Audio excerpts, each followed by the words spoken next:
latest release of Disney's Lady and the Tramp adapted into live action on Disney Plus, it's time to rank all three Lady and Tramp movies from the worst to the best.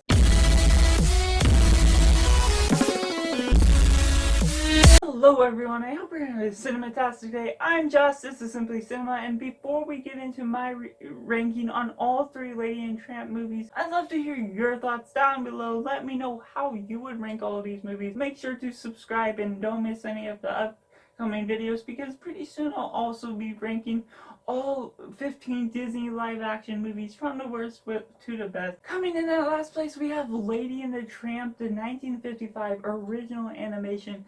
And it's kind of maybe in popular opinion just because for me this is just a plain and simple story told well, but it's just plain and simple and nothing too great or exhilarating about this film. There's nothing that really pops out to me. It's good as it is and it's really enjoyable, and I really get the concept that they're trying to portray from this film. But because there's nothing that really drives the story or really digs into my skin and really gets me to grasp onto the story and really adore it as it is, there's just nothing that really makes me grab my attention and get into the story involved as it is. And there's a few laughs I had, there's a few moments that really make me smile, but overall I just find this film to be just good, and that's pretty much it. I really could rewatch it and still enjoy it, but it's anything more than that. Just a little bit ahead is Disney's live action Lady and the Tramp, and this movie was really good for what it was. I had a few more laughs, a few more sentimentally pleasing moments within the film, and how the relationship worked out, how the story flowed from the beginning to the end.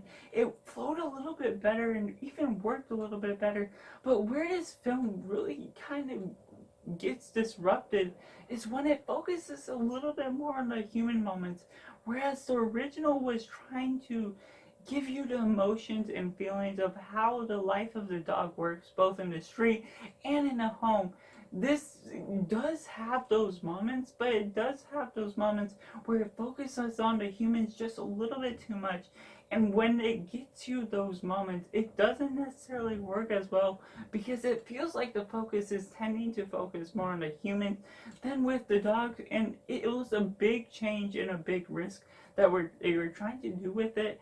And while some of the changes within the film did work, overall the focus on the humans didn't quite work as well for me. Coming in at first place, we have Lady and the Tramp 2, and this came as a surprise to me, as I don't still think it's like one of the best films of all time. It's still just sort of good as it is, but the reason I put it over the other two is because it just has this story that flows a bit better, and even though it focuses on Scamp, it's not trying to focus on a certain love story or what it's trying to steal the story of the first.